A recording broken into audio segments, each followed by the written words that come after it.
नमस्कार मित्रों। ट्रांजिट करते हुए जुपिटर और वीनस आजकल एक साथ आ गए हैं और आकाश में कुछ ऐसी स्थिति दिखाई दे रही है जो आपकी स्क्रीन पर है। एक ही राशि में यानी कि कर्क राशि में गुरु, बृहस्पति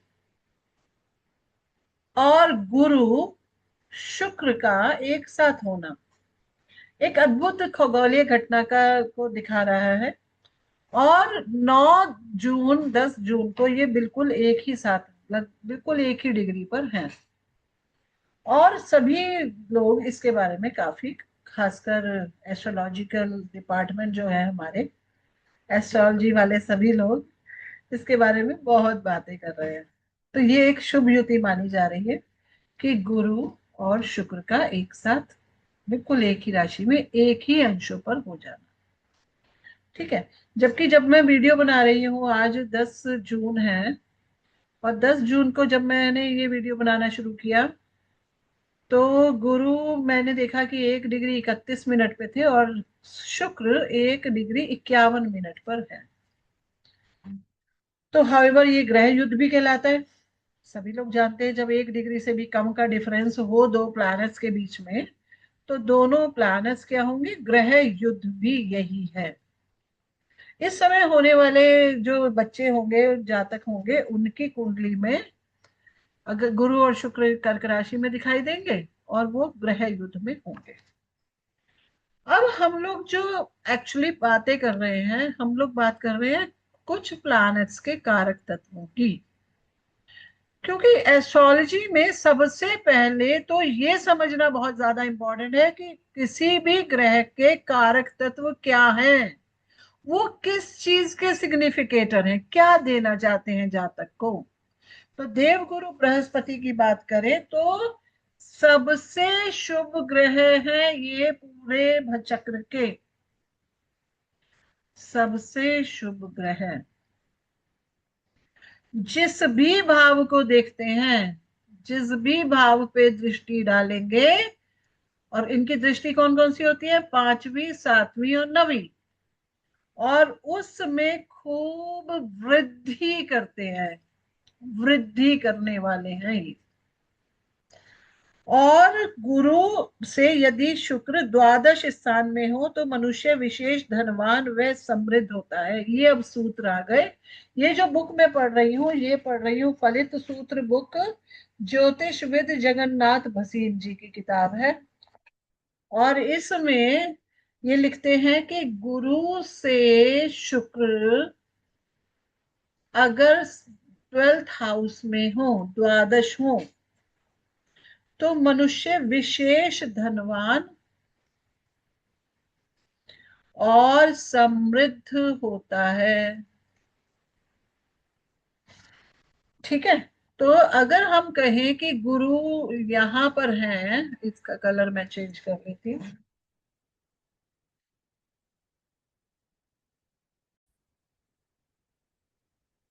शुक्र जब गुरु से 12वें स्थान पे बैठते हैं, यानी कि अगर हम इस कुंडली में देखें तो यहाँ पे शुक्र गुरु से 12वें स्थान में हो गए, तो जातक विशेष रूप से धनवान और समृद्ध होता है, क्योंकि गुरु धन का कारक है और शुक्र इससे द्वादश स्थान में आने पर इसे बल मिलता है और जिससे धन की खूब वृद्धि होती है। अब यहाँ पर मुझे एक बात याद आ गई जो मैं आप लोगों को से करना चाहती हूँ। जो हमारे केंद्र भाव होते हैं, हमारे केंद्र भाव कौन से हैं, ये 1 4 7 10, इनमें माना कोई भी प्लैनेट है या ये खाली भी है, तो इनसे जो पीछे वाला भाव होता है, इनसे पीछे वाला भाव, ये इन्हें सपोर्ट करता है, कहते हैं ना बैक सपोर्ट करना। ठीक है।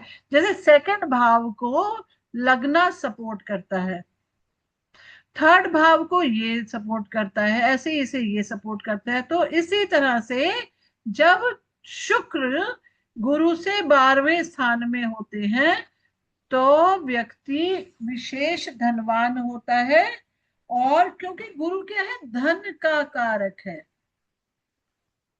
और शुक्र के 12वें स्थान में होने पर इन्हें खूब धन की वृद्धि मिलती है। अब अगला देखें, मिथुन लगन। मिथुन लगन को समझ लेते हैं। मिथुन लगन अगर हम यहां बनाए, मिथुन 3 4 5 6 7 8 9 10 11 और 12, 1 2। इसी तरह से चलिए कन्या लगन को भी देख लें। कन्या 6 7 8 9 10 11 12 1 2 3 4 5, ठीक है। तो मिथुन तथा कन्या लगन वालों के लिए गुरु 2 केंद्रों का स्वामी बन जाता है। यहाँ पर ये 2 केंद्रों के स्वामी हैं। और केंद्राधिपत्य दोष युक्त हो जाता है, ये हम सब जानते हैं कि यहाँ पर गुरु को क्या लगता है, केंद्राधिपत्य दोष। क्यों? क्योंकि यहाँ पर ये 7th लॉर्ड भी है। ठीक है। ऐसा निर्बल गुरु अपनी दशा भुक्ति में रोग व कष्ट देता है। जब गुरु की दशा आएगी तो रोग और कष्ट की प्राप्ति होगी। ठीक है। इसी चीज को बताया गया है मेष लगन में। मेष लगन को समझ लेते हैं, तो 1 2 3 4 5 6 7 8 9 10 11 और 12, यहां पर गुरु क्या है, यहां पर गुरु 9th लॉर्ड और 12th लॉर्ड है। तो गुरु की यहाँ पर आता है द्वादश भाव भी मेष लगन वालों के लिए गुरु यदि पाप ग्रहों से पीड़ित हो। अब गुरु कहीं भी बैठे हो, किसी भी भाव में, माना पंचम भाव में गुरु को यहाँ कर देते, शनि की दृष्टि आ गई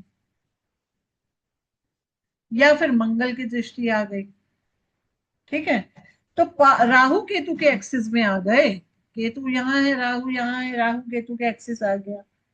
और मेष लगन वालों के लिए गुरु यदि पाप ग्रहों से पीड़ित हो और द्वादश स्थान भी पाप प्रभाव में हो, द्वादश स्थान पर भी पाप प्रभाव हो जाए, कैसे हो जाए, इनको मंगल महाराज को यहाँ बैठा देते हैं, तो यहां से यहाँ देख लिया, या किसी और ग्रह को बैठा देते हैं। यहाँ पर हम शनि की दृष्टि तो यहाँ आ गई, हम इसे ही राहु केतु एक्सिस में कर देते हैं। तो इस तरह से क्या हुआ कि 12वां भाव भी पाप प्रभाव में हो गया। तो मनुष्य को पांव में चोट लगने का डर रहता है। क्या लगता है, पांव में चोट, तथा रोग होने का भी डर रहता है यदि, क्योंकि 12 नंबर के अंक को हानि पहुंचने का योग बनता है, और 12 नंबर से हम क्या देखते हैं, पैर। 12 नंबर राशि पैर को डिनोट करती है। तो ये हम लोग कुछ चीजें जो हमें बताई गई हैं इस पुस्तक में, उसको पढ़ने की, समझने की कोशिश कर रहे हैं। यहाँ पर बोल रहे हैं कि कुंभ लगन का चार्ट हो, तो 11 12 1 2 3 4 5 6 7 8 9 10, यहाँ पर गुरु क्या है, सेकंड लॉर्ड और 11th लॉर्ड। और ऐसे में गुरु बलवान हो जाए, चलिए बलवान कर देते हैं इन्हें हम, उच्च बना देते हैं, उच्च के एग्जॉल्टेड हो गए।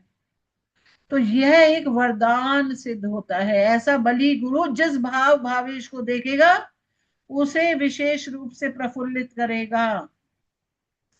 अब ये धन स्थान है, कौन से धन स्थान है, ये धन संचय का है, और 11th हाउस हमारे कमाई का है, इनकम, गेन्स एंड मैरिज। तो ऐसा गुरु अगर इस कुंडली में गुरु बलवान है तो बहुत अच्छी बात हो जाती है। गुरु कद में लंबे हैं, क्या है, गुरु कद में लंबाई है, लंबे। ठीक है। बुध शनि राहु की भांति इनकी दृष्टि भी शरीर को लंबा कद बन देती है। अब कई बार क्या होता है कि जैसे यहाँ पे माना गुरु बैठे हैं और इनका पेट पे हो गया है अधिकार, और जहां दृष्टि देंगे, यहाँ पर दृष्टि दे रहे हैं, यहाँ दृष्टि दे रहे हैं, और कहाँ दृष्टि देंगे, यहाँ दृष्टि दे रहे हैं। तो चेहरा लंबा, थाइस भी थोड़ी लंबी, शिन और काफ लंबे, ठीक है ना, तो लंबाई देते हैं ये, जहां दृष्टि डालेंगे वहां लंबाई दे देते हैं। अच्छा, इसके बाद बता रहे हैं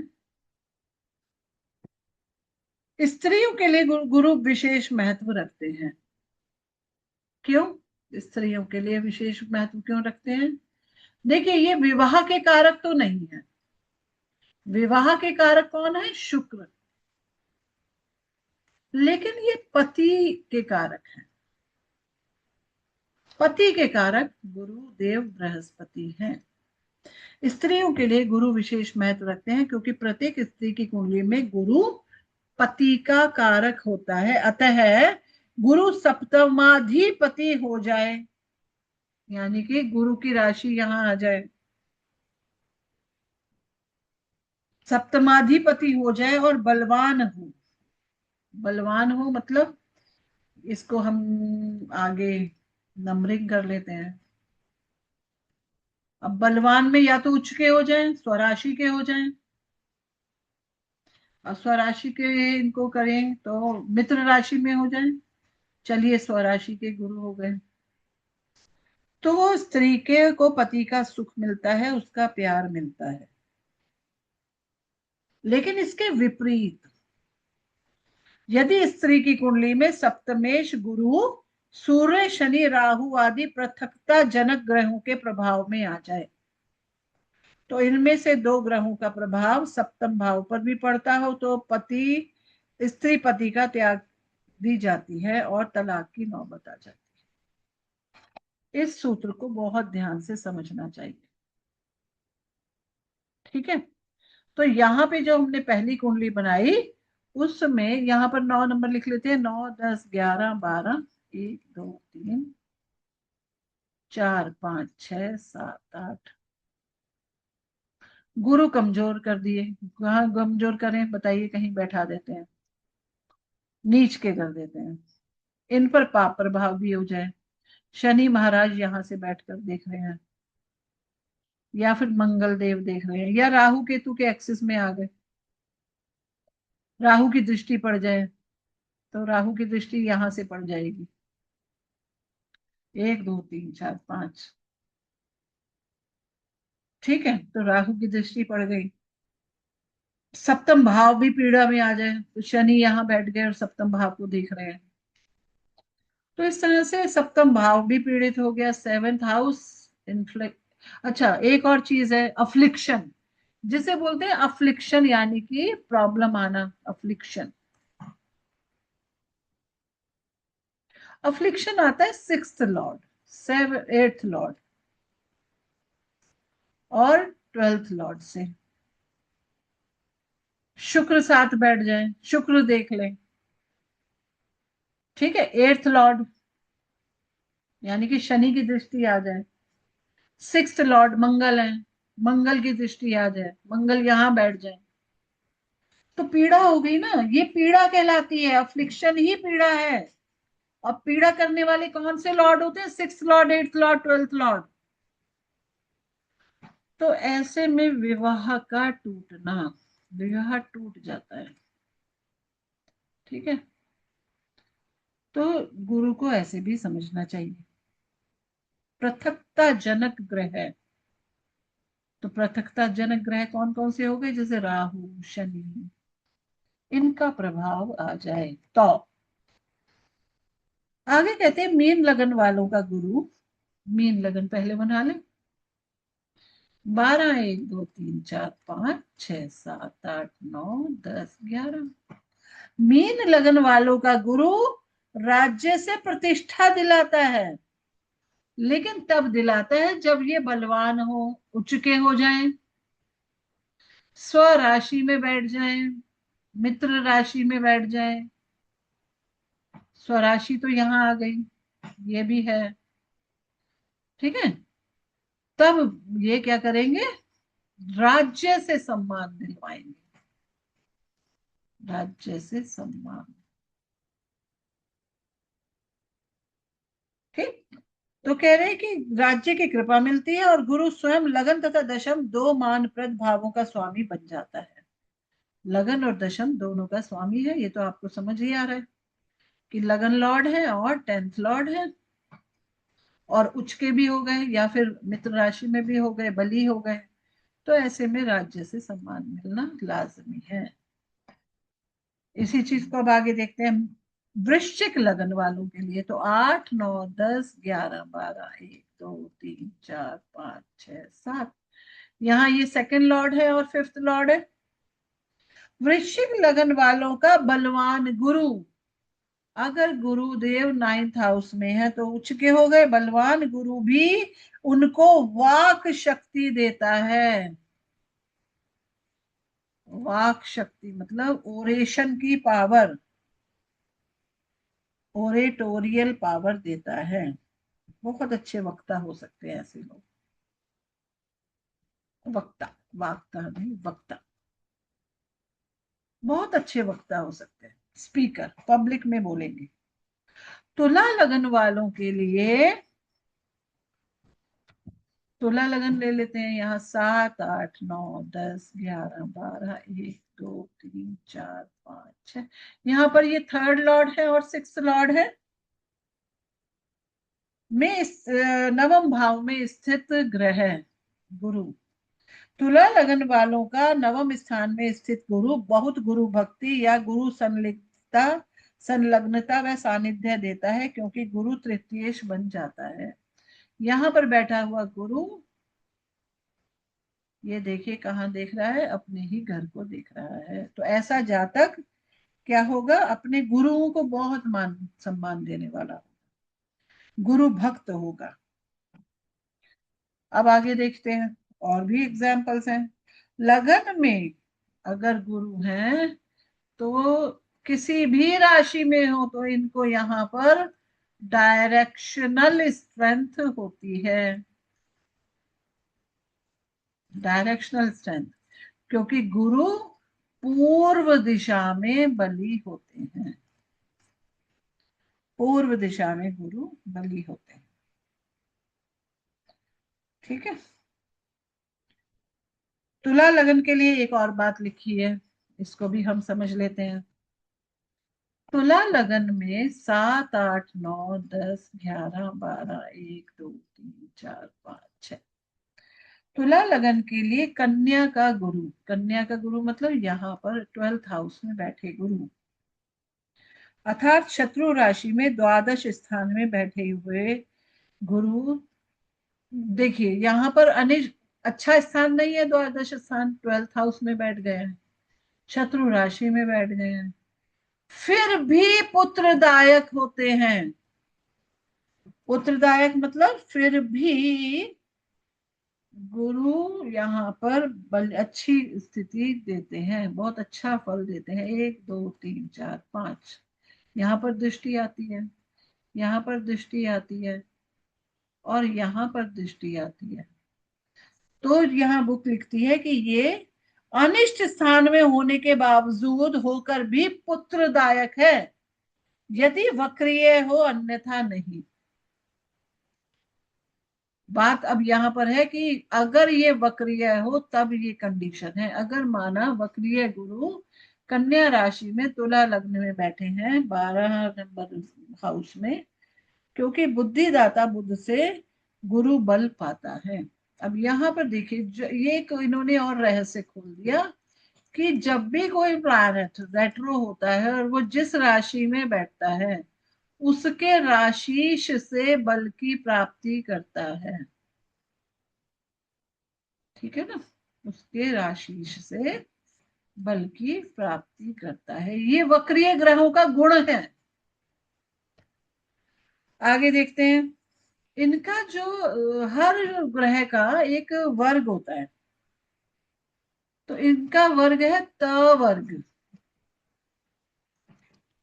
तो थ, द, ध और न, इन व्यंजनों पर इनका प्रतिनिधित्व है ठीक है, किसी का भी नाम अगर इनसे त थ द ध ना है तो उनके नाम में गुरु की का प्रभाव दिखाई देगा। तो ये चीजें गुरु से रिलेटेड थी। अब अगले वीडियो में हम लोग बात करेंगे, अगली क्लास में हम लोग बात करेंगे किससे रिलेटेड, शुक्र देवता से रिलेटेड। आज के लिए इतना ही, धन्यवाद।